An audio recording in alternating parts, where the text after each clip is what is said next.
मैं अपने मलाव गीत पर आप लोगों का स्वागत करती हूँ। आज का गीत है नाच गीत। बहुत ही चुटकुला, बहुत ही मजाकिया और प्यार भरा गीत है। और हमारा गीत अच्छा लगे तो आप लोग ज़्यादा से ज़्यादा शेयर करें, सब्सक्राइब करें और लाइक करें और कमेंट में बताएं हमारा गीत आप लोगों को कैसा लगता है। पायल मोरे बाजे ओ धीरे धीरे, पायल मोरे बाजे ओ धीरे धीरे, पायल मोरे बाजे ओ धीरे धीरे। चढ़ली आटरिया ससुर मोरे देख, चढ़ली आटरिया ससुर मोरे देख, ससुर मोरे देख, ससुर मोरे देख। बहुरी मोरी घूमे ओ धीरे धीरे, बहुर मोरी घूमे ओ धीरे धीरे।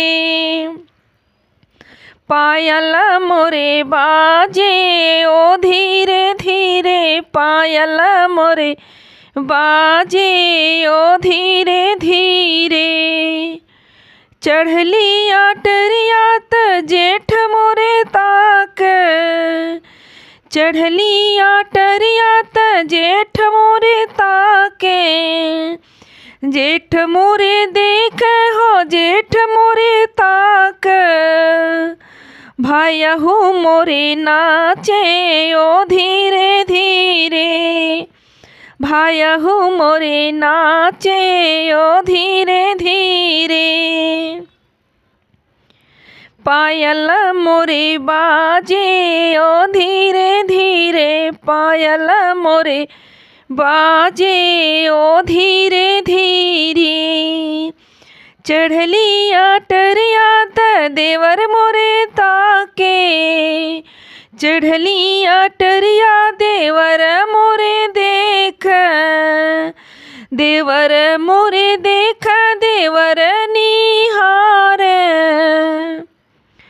देवर मोरे देख, देवर मोर निहारे।